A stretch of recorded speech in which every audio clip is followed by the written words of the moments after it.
Social media has changed our lives. Amen. Amen.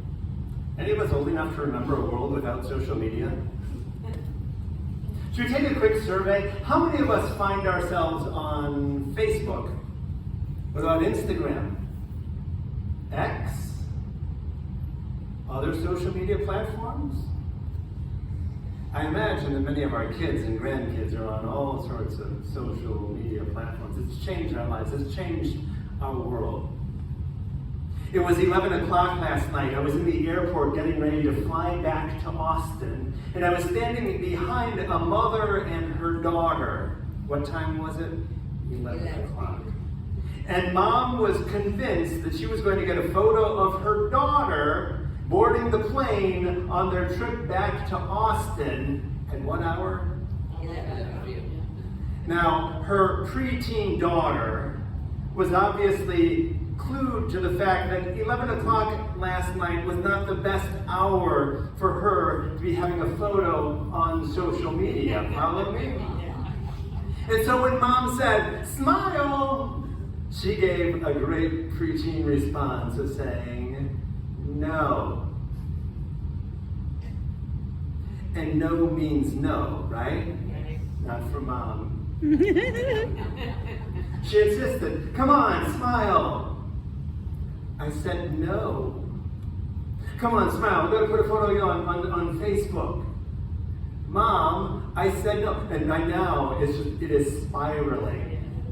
Because Mom is convinced that she's going to post a photo of her daughter on social media, and daughters do not want to be on social media at this hour looking as she did in the airport, I guess. Fascinatingly, Mom became a little passive-aggressive and decided she was going to post the worst possible photo of her daughter in that moment.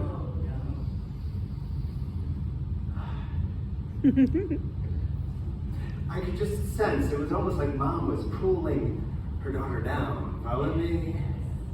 Did you catch what was happening in today's gospel? Jesus goes back to his hometown, and the people he knows, instead of praising him and saying, "Welcome home, Jesus," what are they doing?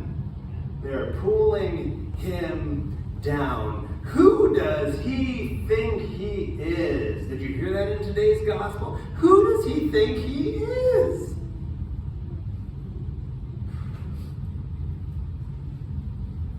Brothers and sisters, the story is told of the man who was fishing for crabs.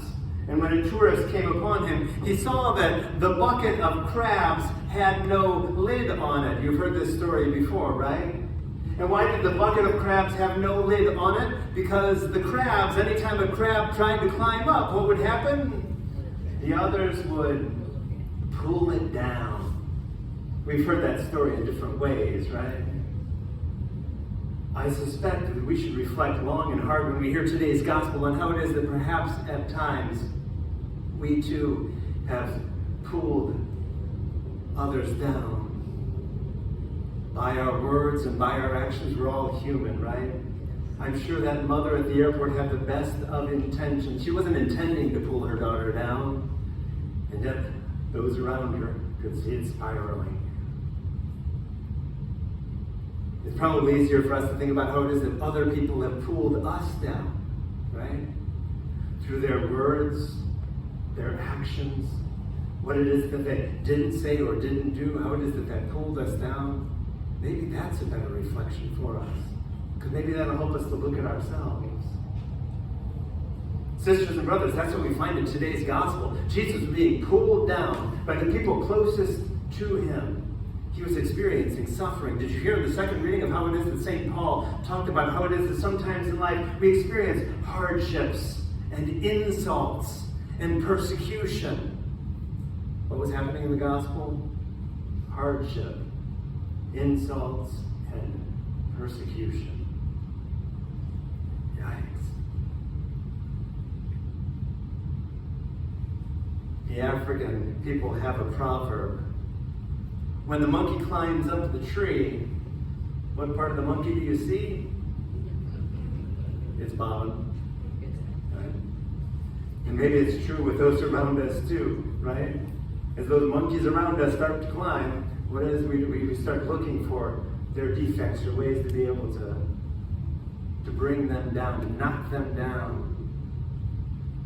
Because in Jesus' case, he was climbing, follow me? He was performing all sorts of great things. He was such an incredible teacher, and yet others were pulling him down.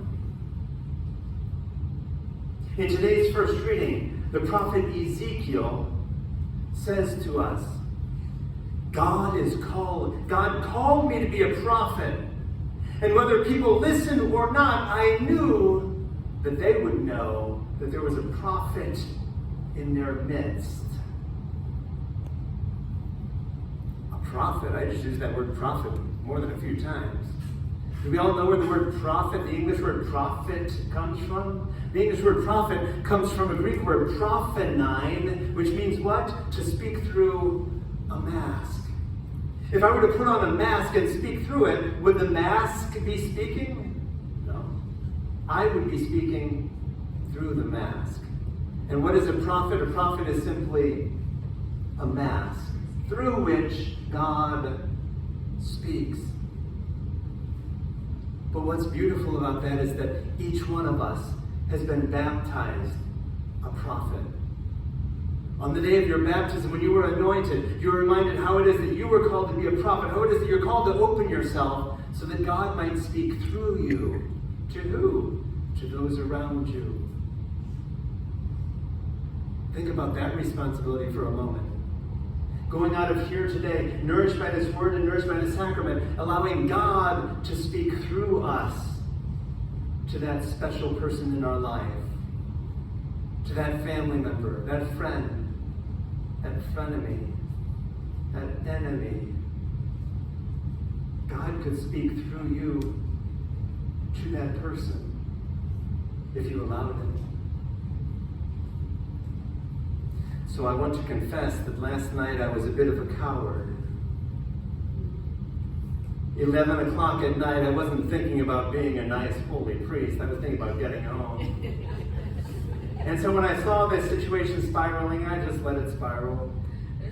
That's on me. But I thought to myself, you know what? If I had allowed God to speak through me in that moment, what might I have said to the mother and or to the daughter? Think about that for a moment. If you were in that situation, how might you open yourself and allow God to speak through you? Because as I was on the plane regretting that I was silent, I thought to myself, I might say something like this: Ma'am, I don't know who you are. I don't know if you engage in journaling or some meditative practice, but maybe a good reflection, a good question for reflection might be something like this: why am I not hearing my daughter? Why am I not caring about her feelings? Why am I not helping to reinforce the message that no means no? Amen. But yet sometimes we keep from being prophetic, from allowing God to speak through us because we worry about what others are going to think or say. She might have turned to me and said, "Mind your own business. I'm taking a photo of my daughter." One of the great gifts of older age is that we have less filters. Follow me? And we tend to allow God to speak through us in ways that maybe we don't in our younger years. Do you know of any wiser people around you who tend to lose their filters of time and allow God to speak through them? They don't worry about what you're thinking. They're going to tell you. Maybe we need to be more like that from time to time. Maybe I need to be like that more from time to time. Allowing God to speak through us to those around us. Brothers and sisters, all of us have been baptized prophets. All of us are called to be masks through which God can speak in this world. Nourished by this word and sacrament, let's get out of here and let's go be prophets. Let's open our hearts and our minds and our lives and allow God to speak through us to those people we'll meet this week.